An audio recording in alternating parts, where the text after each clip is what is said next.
Good morning, sir. Good morning, sir. Good morning.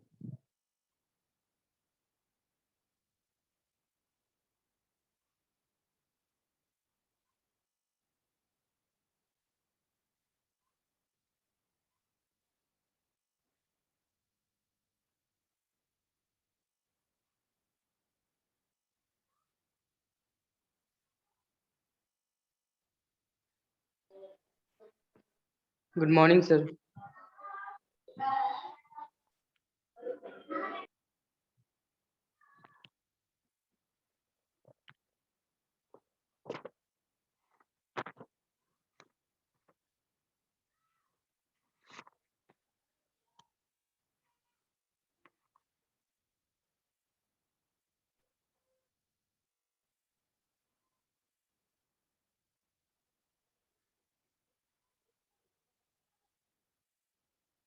तो आज देखेंगे बैटरी साइकिल की एफिशिएंसी, उसका प्रेशर रेशियो और उसको कैसे एफिशिएंसी को इंक्रीज करते हैं हम लोग। इसमें 3 अच्छा सर, हाँ सर एक ये पूछना था कि सर स्कैवेंजिंग और नॉकिंग नहीं बताया था उसमें, तो भी हाँ आगे नहीं स्कैवेंजिंग जो बात कर रहे हो ना ऑब्जेक्टिव के लिए ना। हाँ सर, वो कल हम लोग को मतलब हम लोग जमा भी नहीं कर पाए थे, समय का पता नहीं चला कब खत्म हो गया, और वो वाला क्वेश्चन में हम लोग का जब मिला है तो वही वाला सब गलत था सर। एक तो हम लोग बोर साइज टेक किए थे। नहीं स्कैवेंजिंग उसका ऑप्शन नहीं होगा। अगर हम ऑप्शन यहाँ पे आंसर लिख के भेजे होंगे स्कैवेंजिंग जो हम लिखे थे वो एक्चुअली यस सर, स्कैवेंजिंग नहीं होगा, वो सुपर So, क्या चार्जिंग हुआ उसका? सुपर चार्जिंग होगा। Super charging. और सुपर चार्जिंग को तो डिस्कस किए थे जब हम एयर कंप्रेशन पढ़ाए थे उस समय हम यस सर। हल्का सा ऑटो साइकिल में कैसे हम कोई भी हमारे फ्लैट जा रहा है जेट प्लेन तो ऊपर का डेंसिटी कम होता है, जब डेंसिटी कम होता है तो एफिशिएंसी पे प्रॉब्लम होता है। तो इस हिसाब से हम सुपर चार्जिंग कंप्रेसर यूज करते हैं हम लोग, ठीक है। और स्कैवेंजिंग है क्या चीज, वो सेकेंड स्ट्रोक जो सेकेंड स्ट्रोक होता है वही तो हमारा स्कैवेंजिंग वहाँ प्रोसेस होता है। अभी हमारा कुछ टॉपिक बचा हुआ है, डिटोनेशन बचा हुआ है, एंटी नॉकिंग बचा हुआ मेरा है। Yes sir. स्कैवेंजिंग मेरा हो चुका है अगर देखा जाए टू स्ट्रोक, फिर भी अगर टू स्ट्रोक को फिर समझाएंगे तो वही स्कैवेंजिंग उसी को बोलते हैं, हमें टू प्रोसेस जो टू स्ट्रोक प्रोसेस होता है उसमें। Okay sir. ऐसे मंडे से हम डिजाइन मशीन एलिमेंट शुरू करेंगे, कल तक जितना होगा होगा, उसके बाद फिर डिजाइन एलिमेंट शुरू करेंगे, फिर बीच में ही जो टॉपिक होगा वो हम बीच में डालते चले जाएंगे।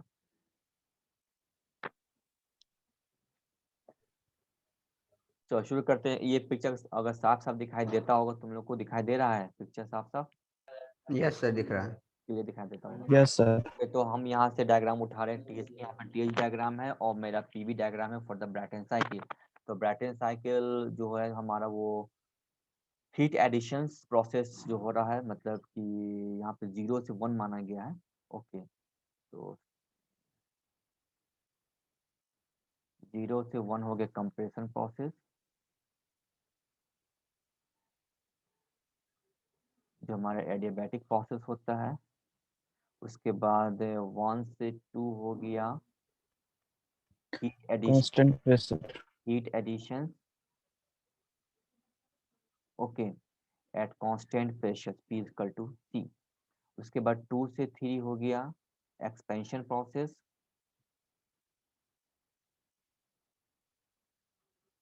इसका फॉर्मूला होगा PV to gamma C। And then 3 से 0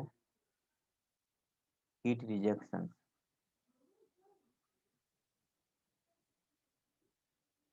किस पे P इक्वल टू C। तो remember P equal to C का कांस्टेंट का मतलब यहाँ पे ये समझना है हीट रिजेक्ट मतलब पूरा टरबाइन वर्क प्रोड्यूस करने के बाद। अब एक्सपेंशन प्रोसेस तो इसका ये वर्क प्रोड्यूस फॉर्मूला होगा। तो एक्सपेंशन होने के बाद पूरा प्रेशर होने के बाद अब पिस्टन, क्योंकि यहाँ पे पिस्टन का मूवमेंट नहीं है, पूरा टरबाइन वर्क है, उसके बाद हीट का लेन देन है। यहाँ पे पिस्टन कोई खेल कूद नहीं है कि पिस्टन का मूवमेंट है। तो 0 से 1 तुमको दिखा रहा है कंप्रेसर, मतलब यहाँ पे कंप्रेसर यूज करेंगे।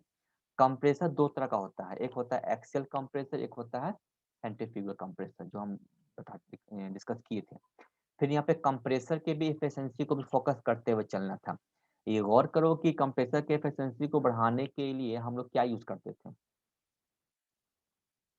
इंटरकूलर। Intercooling, good. तो इंटरकूलिंग करेंगे तो ब्रेटन साइकिल में इंटरकूलिंग उसको भी करके देखेंगे कि उससे क्या फायदा होता है, क्या नुकसान होता है हमको है। एक क्वेश्चन हम दिए थे कि गैस टरबाइन का एफिशिएंसी को कैसे बढ़ाते हम लोग हैं, उसमें 3 चीज लिखे थे, रीजनरेटर, इंटरकूलिंग और रीहीटिंग। ओके, ये इससे क्वेश्चन ऑलमोस्ट बहुत बार आ चुका है इसमें है, चाहे एसएससी में हो चाहे गेट में क्वेश्चन इससे बार बार पूछता रहता है। आज उस चीज को दिखाएंगे कि किस में एफिशिएंसी बढ़ता है और किस में मेरा वर्कपुट आउटपुट दोनों चीज बढ़ता है। तो एफिशिएंसी 2 फैक्टर पर काम करता है, एक वर्क में और एक हीट पे। ओके, तो एनी एफिशिएंसी पे देखेंगे कि हमारा बैटरी साइकिल का एफिशिएंसी जो है वो किस चीज पे डिपेंड करता है। उसके बाद हम देखेंगे कि कंप्रेसर को क्या करने पर हम एफिशिएंसी को बढ़ा सकते हैं, घटा सकते हैं, या और कौन सा मेथड है जिसको ऐसा करने से हम उसके एफिशिएंसी को बढ़ा सकें। तो सबसे पहले हम देखेंगे कि जो ब्रेटन साइकिल का हमारा जो फॉर्मूला होता है एफिशिएंसी का क्या होता है। तो जो बेसिक जो एफिशिएंसी जो हमारा होता है ब्रेटन साइकिल का, वो 1Q2/Q1। जो बेसिक फॉर्मूला वो जो कि जितने भी हीट इंजन हैं जो कि हीट के बेस पे काम, उसका तो बेसिक फॉर्मूला यही है अकॉर्डिंग टू कार्नोट साइकिल के अकॉर्डिंग निकल चुका। अब यहाँ पे Q1 Q2 क्या होगा उसको ज्यादा हम डिटेल में नहीं समझाएंगे, बस ये सब बोल बाकी ऑटो साइकिल डीजल साइकिल इतना हम कर चुके हैं, बस वही सेम प्रोसेस होगा। तो Q1 का फॉर्मूला क्या चाहिए होगा मेरा,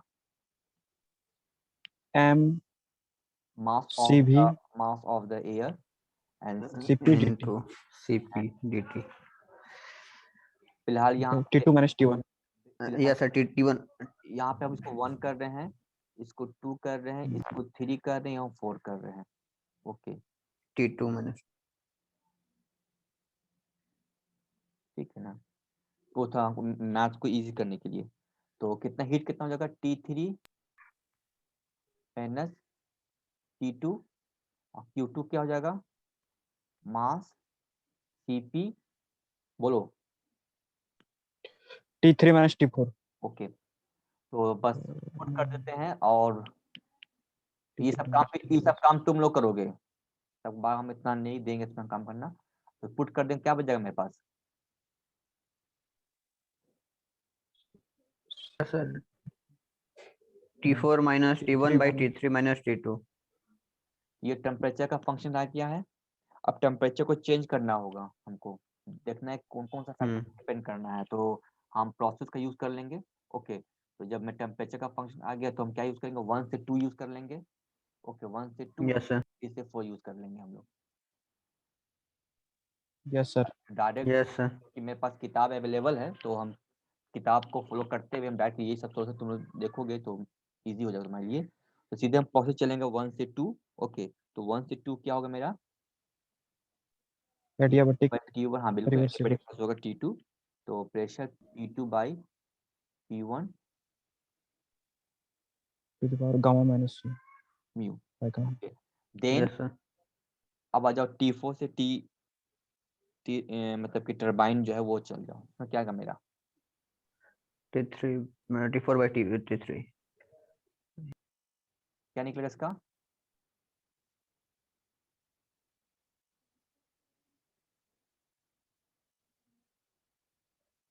okay, where yes sir। Yes P2 equal to P3 yes sir. and P1 equal to P4। P2 remember P4 no piston।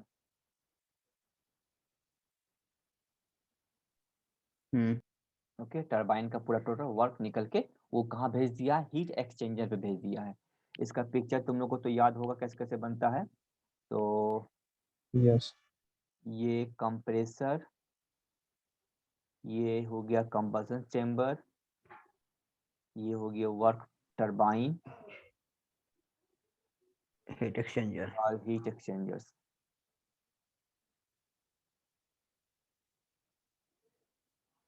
तो 1 से 2, 2 से 3, 3 से 4, 4 से 1, तो यहाँ पे हो गया हीट एक्सचेंजर।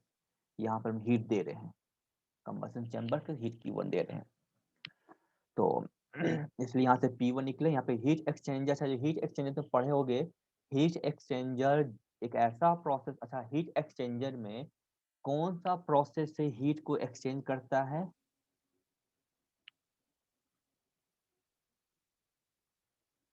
हीट एक्सचेंजर में हीट एक्सचेंजर जहाँ पे हीट एक्सचेंज होता है एक दूसरे से, वहां पे किस प्रोसेस को फ्लो करता है? एडियाबैटिक करता है कि नहीं करता है? जवाब नहीं। आइसोथर्मल बिल्कुल नहीं। तब किससे करता है?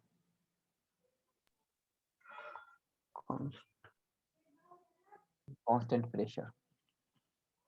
ओके, तो कांस्टेंट प्रेशर पे तुमको हीट एक्सचेंजर काम करता है। मतलब यहाँ पे प्रेशर मेरा ड्रॉप नहीं होता है, तो सीधे यहाँ से जो भी अमाउंट का जो हीट होगा वो यहाँ से निकल गया क्यू आउट। ओके, तो अब देखो इस इक्वेशन को जब फोकस करोगे तुम लोग, ये वाला और ये वाला, क्या दोनों बराबर हो गया?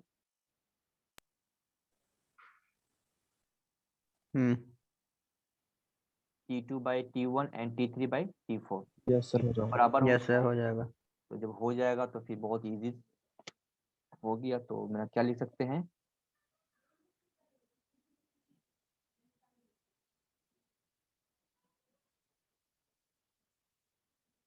ऐसा क्यों किए हम लोग हैं?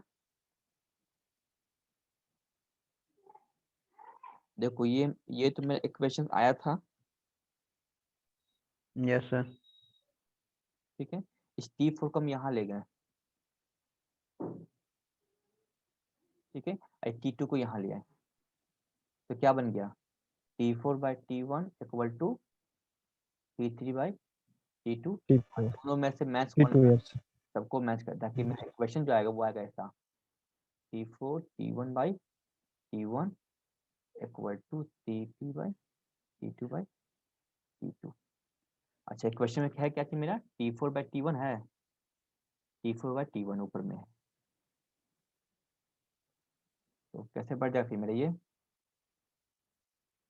T4/T1 T3/T2 and T1/T2। तो जब इस चीज को जब T1/T2 हो गया तो ये कौन सा प्रोसेस में आ रहा है? Adiabatic, yes sir. एडियाबैटिक में हो रहा है। वो भी किस कंपोनेंट में हो रहा है? कंप्रेसर। Compression, yes sir. हाँ। तो कंप्रेसर के जो में T1/T2 आ रहा है, ये असल में क्या है? मेरे T1/T2 को हम ऐसे लिख सकते हैं, जो T1/T2 को हम लिख सकते हैं P1/P2। Yes sir. Yes sir. अब बताओ P1 बड़ा है कि P2 बड़ा है? P2 तो रिमेम्बर करो कि P1, तो हम जानते हैं कि P2/P1 इक्वल टू क्या कहलाता है? Compression ratio. प्रेशर रेशियो कहलाता है। सो कंप्रेसर रेशियो। एफिशिएंसी ऑफ जो ब्रेटन साइकिल है वो 1 माइनस, तो ये जो टर्म था इसकी जगह पे ये पुट कर सकते हैं, यस सर। फिर कॉमा यस करके हम लोग ऐसा भी कर सकते हैं, और यस फिर सर। ऐसा करके फिर हम लोग RP म्यू माई दिस कर दिए। Yes sir. Therefore it's very very important conditions यहाँ पे आया है कि चाहे ऑटो साइकिल हो, डीजल साइकिल हो, या कोई भी साइकिल है, वो डिपेंड किस पे कर रहा है। तो Brayton cycle is 1 by RP and mu by 1 mu. So that is the Brayton cycle is depends on auto के ऊपर। depends on pressure ratio. pressure ratio. Remember auto cycle का एफिशिएंसी का फॉर्मूला क्या होता है? आरसी हो जाता है sir, RC gamma minus 1 by gamma. हाँ, कंप्रेशन रेशियो आ जाता है। सर कंप्रेशन रेशियो हो जाता है, आरसी हो जाता है वो। RC हो जाता है। ऑटो साइकिल का भी एफिशिएंसी यही ना होता है जी।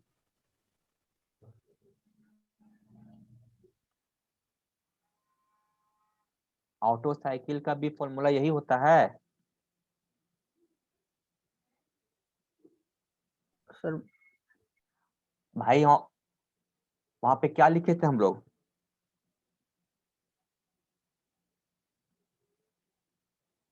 क्या डाउट मत करो, क्लियर करो, यस या नो।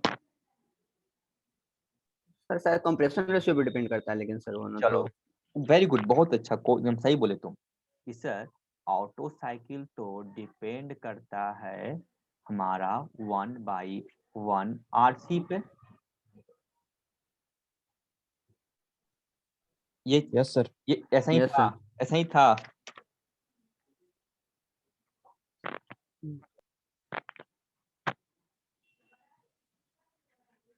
ऑटो साइकिल कैसे ही फॉर्मूला था।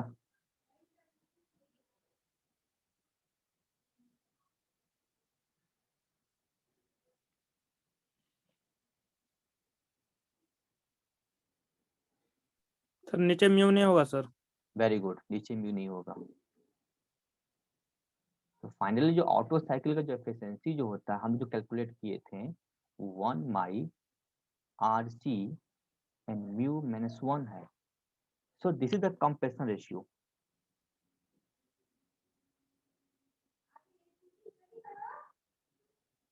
ओके, और ब्रैटन साइकिल का जो एफिशिएंसी आया है वो किस पर डिपेंड किया?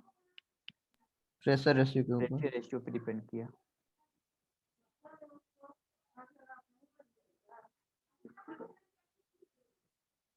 अब गौर करो यहाँ पे कि प्रेशर रेशियो होता है P2/P1, okay, equal to T2/T1। Yes yes sir. इसी प्रेशर रेशियो को अगर क्योंकि यहाँ क्योंकि है तो मेरा आइडियल गैस ही है, तो आइडियल गैस है तो क्या इसको हम क्या इसको हम चेंज करके लिख सकते हैं टेम्परेचर को वॉल्यूम के टर्म में? क्या टेम्परेचर को वॉल्यूम के टर्म में लिख सकते हैं? यहाँ पे हम लोग हैं। यस सर, लिख सकते हैं। यस सर, हो जाएगा।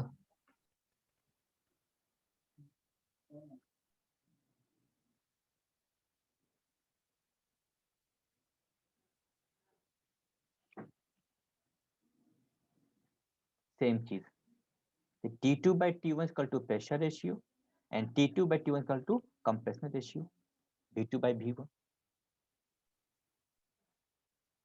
तो कंप्रेशन रेशियो हमको आया था पेट्रोल साइकिल में, ओके। ब्रैटन साइकिल को कैलकुलेट किए तो इसका एफिशिएंसी आया प्रेशर रेशियो में। लेकिन इस प्रेशर रेशियो को हम कन्वर्ट कर सकते हैं किस में? कंप्रेशन रेशियो में भी। कंप्रेशन।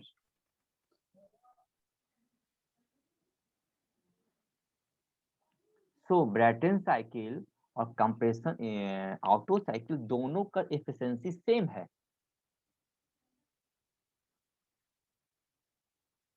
कंडीशंस एक होना चाहिए, क्योंकि जो हम इसको कंप्रेस किए हैं, जो कंप्रेसर का यूज करके इसमें कंप्रेशन किए हुए हैं, वही सेम कंप्रेशन ऑटो में भी होना चाहिए था मेरा, मतलब V2/V1। क्योंकि ब्रैटन साइकिल का कंप्रेसर अलग हो सकता है, क्योंकि उसका कंप्रेसर का एफिशिएंसी अलग हो सकता है, ऑटो साइकिल का कंप्रेशन रेशियो अलग हो सकता है। अगर अलग होगा तब तो एफिशिएंसी अलग अलग होगा, क्योंकि इसका कंप्रेशन रेशियो अलग हो सकता है, ब्रैटन साइकिल का, ऑटो का अलग हो सकता है। लेकिन अगर दोनों का कंप्रेशन रेशियो सेम हो जाए तब ऑटो साइकिल और डीजल साइकिल का एफिशिएंसी एक हो जाएगा। लेकिन ब्रैटन साइकिल का जो कंप्रेसर यूज करते हैं उसके जो कैपेसिटी होती है, उसका जो कंप्रेशन रेशियो होता है वो बहुत ज्यादा हाई होता है मेरा, इसके तुलना में, ऑटो साइकिल की तुलना में हम लोग को। क्योंकि ये असल में एक्सटर्नल कंबशन इंजन है, तो कंप्रेसर अलग सा लगता है, कंबशन चेंबर अलग लगता है, और वर्क प्रोड्यूसिंग डिवाइस टरबाइन अलग लगता है। ऑटो में सब का सब एक ही पार्ट में एक ही पिस्टन सब काम करता है, कंप्रेशन भी करता है, कंबशन भी होता है, और हमारा आपको बताइए छूटा भी नहीं। ठीक है ना, तो ये दो काम यहाँ पे मेरा होता है। तो ये दोनों चीज सेम हो जाता है, ठीक है ना। तो बेसिकली अब यहाँ पे हमें जानना है कि कंप्रेशन जो असल पूरा एफिशिएंसी डिपेंड कर रहा है किस पर है, कंप्रेसर पर डिपेंड कर रहा है। तो अगर हमको एफिशिएंसी यस बढ़ाना है या कुछ भी करना है तो कंप्रेसर के डिजाइन को चेंज करना होगा। लेकिन अनफॉर्चुनेट, क्योंकि हम कंप्रेसर जब पढ़ा रहे थे तो उस समय आ गया था कि जल्दी जल्दी सिलेबस कंप्लीट करना है, क्योंकि एग्जाम का डेट आ गया था, तो हम डिजाइन नहीं बता पाए तुम लोग को। हम तो डिजाइन से ही पता चला कि हम कैसे डिजाइन करके उसके कंप्रेसर के ब्लेड को मॉडिफाइड कर सकते थे, या कुछ चीज को टॉपिक को हमको इग्नोर करना पड़ा। ओके, तो एनीवे तो ये जो हमारा दोनों का एफिशिएंसी बराबर हो जाता है। तो हमारा प्रेशर रेशियो एक बहुत बड़ा फैक्टर होता है कि अगर हम चाहते हैं कि हम एफिशिएंसी बढ़ाएं तो कहीं ना कहीं कंप्रेसर रेशियो बढ़ाना होगा। आम भाषा में कहें तो प्रेशर रेशियो बढ़ाना होगा। तो ब्रैटन साइकिल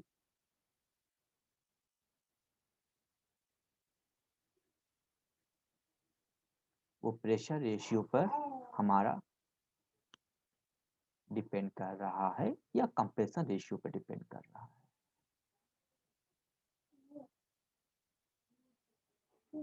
इसकी एफिशिएंसी। ओके,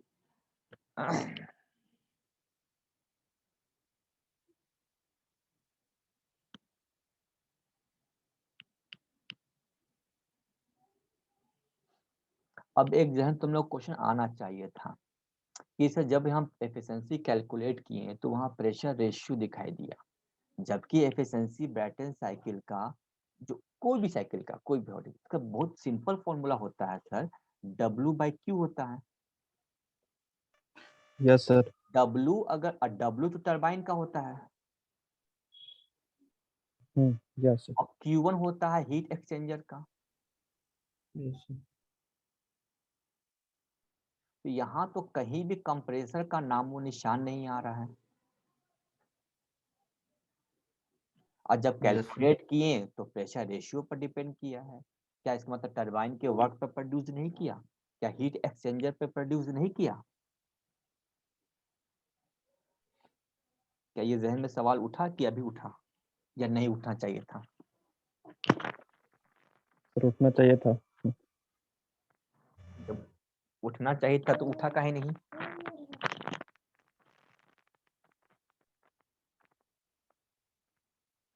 जवाब इसका यहाँ पे प्रेशर रेशियो कंप्रेसर के इसलिए यहाँ पे बताया गया है कि टरबाइन इस केस में जो टरबाइन का जो डिजाइन है वो डिजाइन सेम है।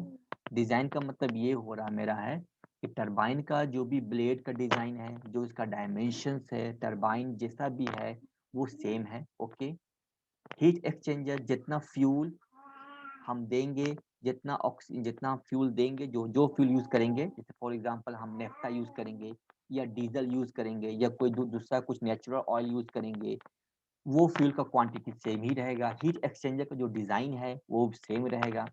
अब हम चाहते हैं कि इसका एफिशिएंसी बढ़ाएं without changing of the design of the turbine, without changing of the heat exchanger design, without changing of the fuel component या fuel and other types of the fuel. Fuel is constant, design is the constant.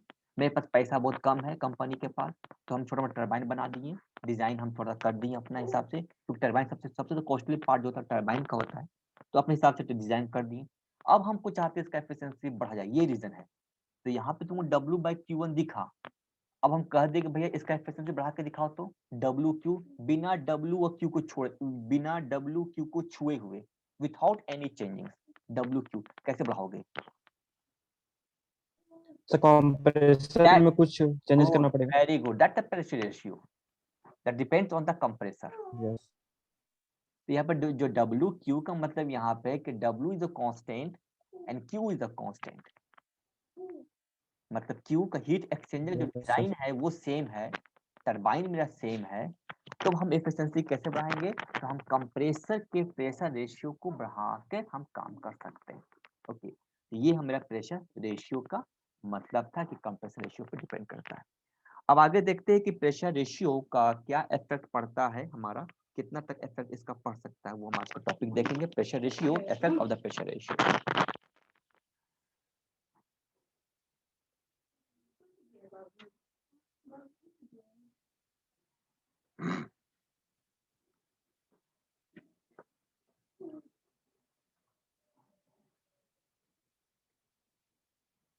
Effect of pressure ratio on Brighton cycle.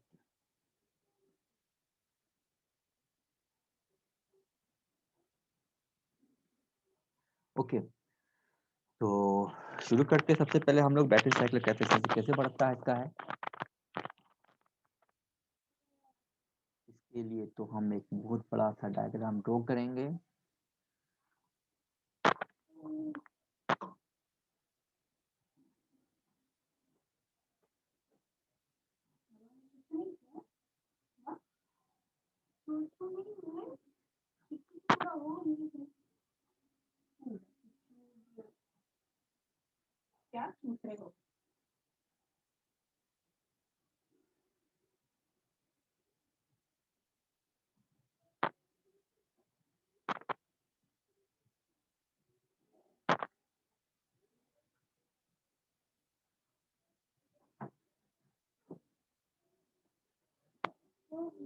तो ये condition दिखाया गया है कि एक Bretton cycle है, इसका मिनिमम टेम्परेचर ये यहाँ 1 2 3 4 1 2 3 4 ये 4 पॉइंट हो गया। ये मिनिमम टेम्परेचर टी मिनिमम और मैक्सिमम टेम्परेचर हो गया ये, मतलब आफ्टर बर्निंग ऑफ फ्यूल। तो प्रेशर रेशियो को हमने अब क्यों लिखे हैं कि देखो प्रेशर रेशियो क्या है, ये है मेरा प्रेशर रेशियो P1 से P2। ओके तो P1 से P2 प्रेशर रेशियो। ओके तो P1 से P2 प्रेशर रेशियो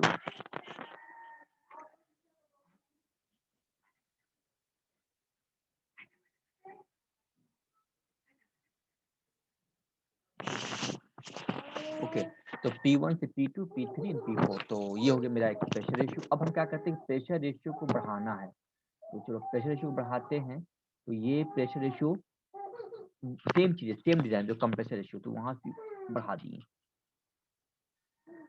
ठीक है जब बढ़ा दिए same maximum temperature same turbine का जो मेरा डिजाइन है वो चीज दिस वन। ओके फिर अगला हम टेम्परेचर बढ़ाते हैं और बढ़ाते हैं प्रेशर बढ़ाते हैं।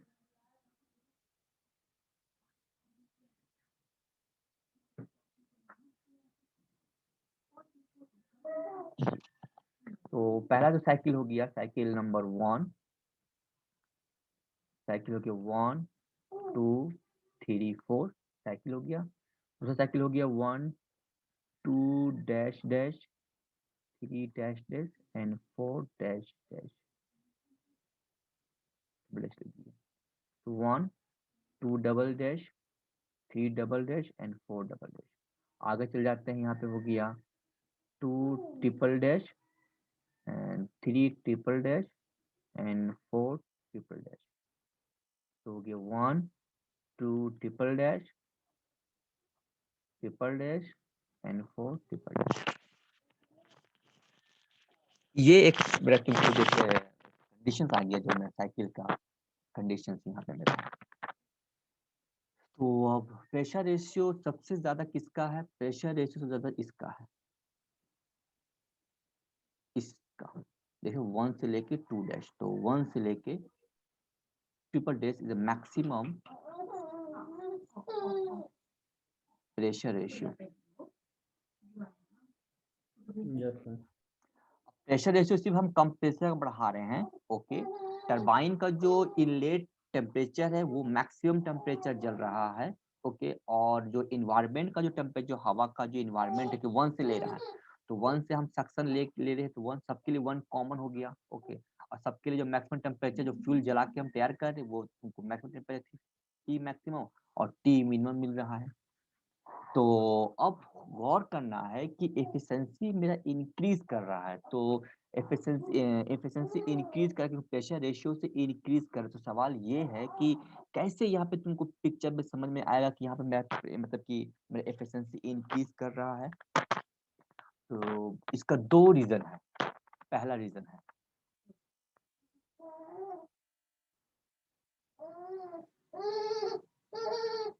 इस 2 से 3 के बीच का एवरेज टेम्परेचर कितना होगा, मीन टेम्परेचर किसको बोलेंगे, तो 2 और 3 का मीन टेम्परेचर मान लो यही होगा,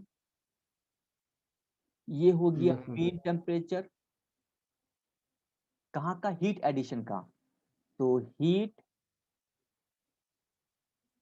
एडिशन मीन टेम्परेचर, इसको TM1 से रिप्रेजेंट कर रहे हैं इसमें हम लोग, इसके लिए TM1। और इसी साइकिल का हीट रिजेक्शन कितना होगा? Mean temperature. तो heat rejection mean temperature TM2। तो कितना होगा इसका? तो इसका 1 से 4 तो कितना अनुमान, जितना भी जो मान लेते हैं इसका बीच का पार्ट, 1 और 4 के बीच का पार्ट, ये हो गया mean temperature 2। Clear? Yes sir. चलो क्लियर।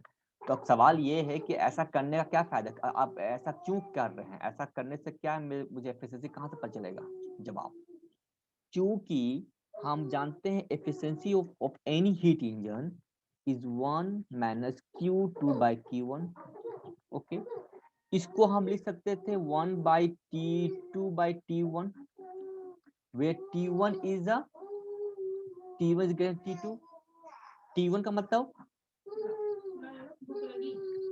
हीट एडिशन टेम्परेचर,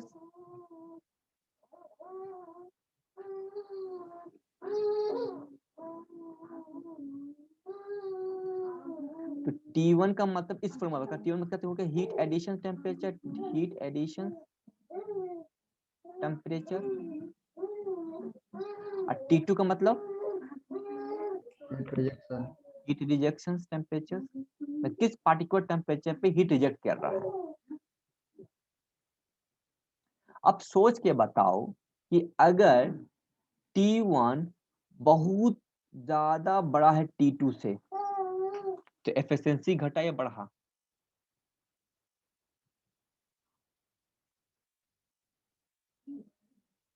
बढ़ेगा सर। बढ़े, गुड। और T1 से बहुत छोटा ज्यादा बड़ा है, तो इसके तुलना से घटेगा एफिशिएंसी। हाँ सर। तो अगर Yes, sir. T1 T2 के बहुत क्लोज में है, बहुत क्लोज, मतलब बोल सकते हो कि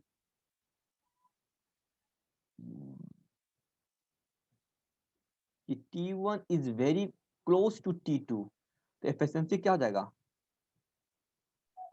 0। सर 0 के। यस। वेरी गुड, 0 हो जाएगा एफिशिएंसी। तो हम यहाँ पे इसलिए डायग्राम ड्रॉ किए हैं ताकि ये समझ सकें कि जब कंप्रेशन रेशियो 1 से 2 था, तो उस समय mean temperature TM1 and TM2 मिला मुझे, जो दोनों के बीच का डिफरेंस कुछ है। अगर हम प्रेशर रेशियो बढ़ा देते हैं 1 से लेकर 2 डबल डेश, ये डायग्राम के लिए, इस डायग्राम के लिए, तो minimum temperature T minimum maximum same था, लेकिन देखो कि जो मीन टेम्परेचर वो क्या हुआ, घटा कि बढ़ा? सर घट। अब इसका मीन टेम्परेचर ये हुआ, यस सर। और इस पिक्चर के लिए मीन टेम्परेचर क्या हुआ? ये है। डायग्राम्स का ये ना बन गया है ना डायग्राम। Yes, sir. इसका मीन टेम्परेचर ये कह गया, तो इसका डिफरेंस क्या हो गया? ज्यादा हो गया। बढ़ गया। Yes, sir. ज्यादा होगा। मतलब ये कह सकते हैं ये ज्यादा बड़ा हो गया इसकी तुलना में। और अगर कंपनसेशन बढ़ाते हैं, मतलब 1 से लेकर ट्रिपल डैश यहाँ तक है, ठीक है, तो हम दूसरा कर्व उठा ले, मतलब यहाँ से उठाएं और यहाँ तक ले, और बढ़िया। और बड़ा हो गया सर। और बड़ा हो इसका जाएगा। मीन टेम्परेचर यहाँ पहुंच गया, और Yes, इसका sir. तो और घट गया, तो इस दोनों के बीच में और अंतर हो गया। Yes, sir. तो क्या एफिशिएंसी बढ़ा कि नहीं बढ़ा? बढ़ा सर। बढ़ाएगा सर। एफिशिएंसी बढ़ गया, लेकिन प्रेशर रेशियो के बढ़ने से एफिशिएंसी हमारा बढ़ गया। और सबसे इंपॉर्टेंट, यहाँ पे गौर करोगे, जो पिक्चर भी बनाए थे 1, ये जो पिक्चर बना है, ये जो फिगर है 1 ट्रिपल डैश वाला, ये वाला, ये डायग्राम, ये बना है TS डायग्राम बना है हम लोगों ने। Yes, sir. अब थोड़ा सा एक ऑब्जेक्टिव क्वेश्चन यहाँ से निकल के आता है, सामने है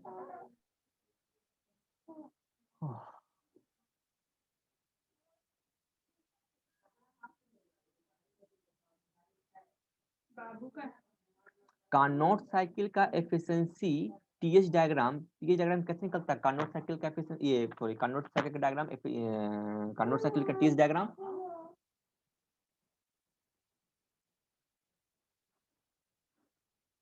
यस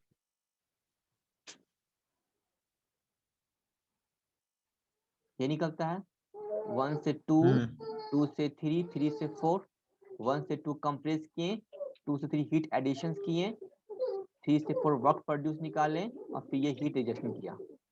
यस ठीक है, अब चलते हैं जो ऊपर का डायग्राम जो बनाए थे हम लोग हैं।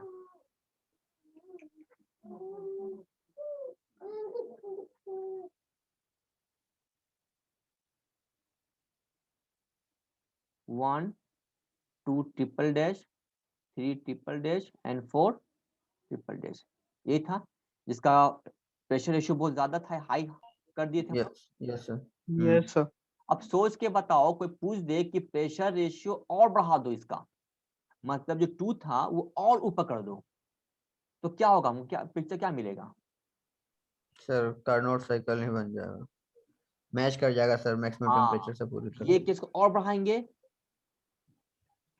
और बढ़ाएंगे तो क्या हो जाएगा? ये मैक्सिमम मैच कर जाएगा। हाँ, यस मतलब सर कंप्रेशन जो है वो तुमको मैक्सिमम तक पहुंच जाएगा, मतलब ये जो धीरे धीरे और बढ़ाते चल जाएंगे,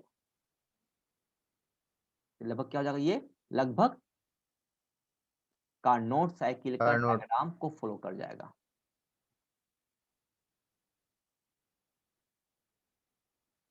Therefore, at maximum, अब हम जानते हैं कि कार्नोट साइकिल एक ऐसा हीट इंजन होता है जिसकी एफिशिएंसी मैक्सिमम। सबसे ऊपर होता है, उसके जैसा एफिशिएंसी यस सर अभी तक नहीं बना। तो हम क्या करते हैं कि हम कार्नोट साइकिल के डिजाइन तक चढ़ते हैं। तो यहाँ इस डिजाइन से पता चला कि हम ब्रेटन साइकिल को हम कार्नोट साइकिल तक पहुंच सकते हैं अगर हम ऐसा काम करें जब प्रेशर रेशियो को बढ़ा सकें। तो नाउ, तो फिर एक चीज, तो हम क्या देखते हैं कि मैक्सिमम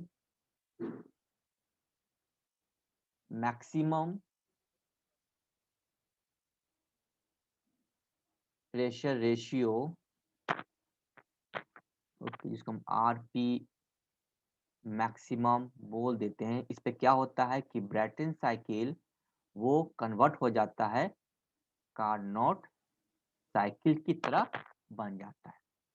लेकिन कार्नोट का एफिशिएंसी तो मेरा मिल गया, लेकिन एक ऑब्जेक्टिव पॉइंट ऑफ व्यू से बताओ कि वर्क कैपेसिटी क्या हो गया?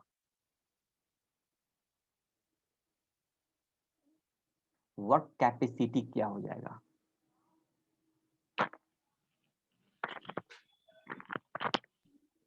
वर्क कैपेसिटी क्या हो जाएगा? मतलब नेट वर्क कितना हो जाएगा?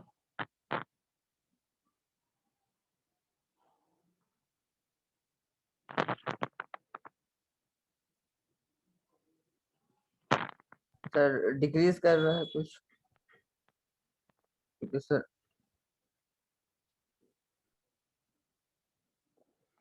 अब देखो यहाँ पे मेरा टीएच डायग्राम है, ओके है, तो टीएच डायग्राम है तो टोटल वर्क डन कितना निकलता है? इसी का जो एरिया कवर करता है वही तो वर्क डन निकलता है,